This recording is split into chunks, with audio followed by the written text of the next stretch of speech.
ያቺ መዶሻ በሹሉ በኩል የመሰለች ልጅ አንቺን ትልካለች። አታፍርም እንዴ? ምን ችግር አለው? ጓደኛዬ እኮ ናት። ልትሆን ትችላለች። እኔ ግን አንድ ላይ ስትሄዱ ሳያችሁ ማለት ነው አንቺ ለውዝ እሷ ደግሞ ቆሎ ነው የምትመስለኝ። ከሷ ትለያለሽ ልሽ ፈልጌ ነው። አዎ ቴንክ ዩ። እኔ ግን ዛሬ መጣሁ ታርቃችሁ ያንን የሚያስቀናፍራችሁ እንድትቀጥሉ ነበር። ወይ አልቀጥልም። እኔ ይዘኛል። እኔ አንቺ አታውቂም እንጂ እኔ እኮ ከሷ ጋር የሆንኩት እኮ አንቺን ቀን በቀን ለማየትና ለማግኘት ስልኮ ነው። እውነቱን ነው እንዴ? እየቀለድኩ አይደለም እንዴ?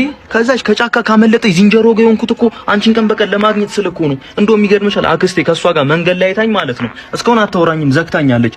ከሉሲ ጋር ይኸው ዘር ሊያበላሽ ነው ብላ ማለት ነው። ኧረ ተው በእናትህ። አንዳችን እኮ ያለ አንዳችን አናምርም ታውቂያለሽ። እኔ ደግሞ ያለ አንቺ አልደምቅም።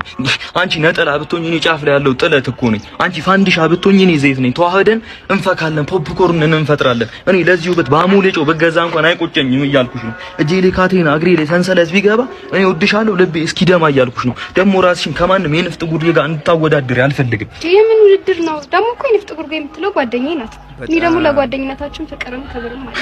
ወይ ክብር! እሷ ስላንቺ ምን እያለች እንደምታወራ በታቂ ኖሮ ማለት ነው እንደዚህ ባላልሽ ነበር። ምን አለች? ምን ያላለችው ነገር አለ? አሁን ለምሳሌ ጀርባሽ ላይ ጠባሳ እንዳለ ለኔ ነግራኛለች። እንደማትወድሽም ሁሌ ነው የምትነግረኝ። እኔ ያ ነጩን ቀሚስ ራሱ ለአንድ ቀን ልልበሰው ብላ ተቀብላሽ ሆን ብላ ነው ትከሻውን ያቃጠለችው። አንቺ ስትለብሹ ስለሚያምርብሽ ከዚህ በኋላ እንዳትለብሹ ማለት ነው። ለኔ ያልነገረችኝ ነገር የለም እያልኩሽ ነው። እኔ ግን ያን ሁሉ ሚስጥር ብሰማም ላንቺ ያለኝ ፍቅር ጨመረ እንጂ አንዳችም አልቀነሰም እያልኩሽ ነው። ያላለችኝ ነገር የለም። ሌሎቹም ነገሮች መስማት ከፈለግሽ ደግሞ ነግርሻለሁ። ካጎትሽ የሰረቅሽውን ብር ጨምሮ ማለት ነው። ይሄን ሁሉ ነገር መስማት ከፈለግሽ ግን ቤት ገብተን ተኝተን ማን ነው ቁጭ ብለን እኔ ልነግርሽ እችላለሁ። ይሄ ልጅ ለኔ ብቻ ነው የሚመቸኝ። ግን እግዚአብሔር እንዴት ነው የሚያወራው? ቆይ ከሱ ጋር ከቆየሽማ አይደለም አንድ ዘይት ማለት ነው ማንንም ነው የሚያሳምነው።